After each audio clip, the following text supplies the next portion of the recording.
आज का बहुजन इतिहास। 3 अगस्त 1947 आज डॉक्टर बाबा साहेब अम्बेडकर ने स्वतंत्र भारत के प्रथम कानून मंत्री के रूप में शपथ ली। डॉक्टर भीमराव रामजी अम्बेडकर को भारत के पहले कानून मंत्री लॉ मिनिस्टर के रूप में 15 अगस्त 1947 को स्वतंत्र भारत की अंतरिम सरकार में शपथ दिलाई गई थी। ये घटना भारत के लोकतांत्रिक इतिहास में एक ऐतिहासिक और अत्यंत गौरवपूर्ण क्षण था।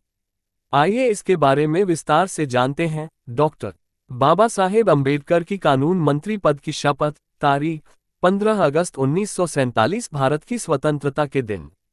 स्थान दिल्ली स्थित संविधान सभा भवन, वर्तमान संसद भवन। शपथ समारोह जब भारत स्वतंत्र हुआ तब देश की पहली अंतरिम सरकार इंटरिम गवर्नमेंट बनी। इस सरकार में पंडित जवाहरलाल नेहरू को प्रधानमंत्री बनाया गया। डॉक्टर अंबेडकर को उनके अद्भुत कानूनी ज्ञान, संविधान, मानवाधिकार और सामाजिक न्याय के प्रति प्रतिबद्धता के कारण पहले कानून मंत्री लॉ मिनिस्टर ऑफ इंडिया के रूप में शामिल किया गया।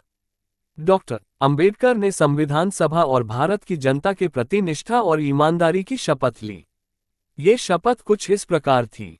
मैं डॉक्टर भीमराव रामजी अम्बेडकर ईश्वर की शपथ लेता हूं कि मैं विधिपूर्वक भारत के कानून मंत्री पद का कर्तव्य निष्ठापूर्वक और शुद्ध अंतःकरण से निभाऊंगा और भारत के संविधान एवं कानून के प्रति सच्ची श्रद्धा और निष्ठा रखूंगा।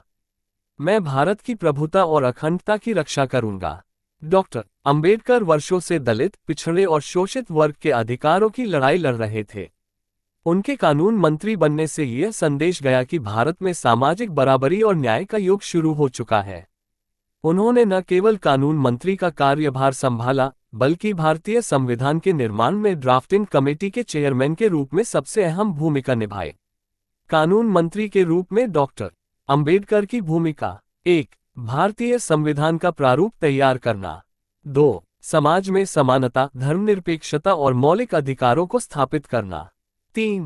हिंदू कोड बिल जैसे प्रगतिशील कानूनों की पहल करना। 4. अनुसूचित जातियों और महिलाओं के लिए न्यायिक अधिकार सुनिश्चित करना। डॉक्टर बाबा साहेब अम्बेडकर का कानून मंत्री के रूप में शपथ लेना केवल एक राजनीतिक घटना नहीं थी, बल्कि यह भारतीय लोकतंत्र के सामाजिक न्याय की नींव का पहला पत्थर था। यह उस व्यक्ति की जीत थी जिसने जीवन भर समानता, शिक्षा और न्याय के लिए संघर्ष किया।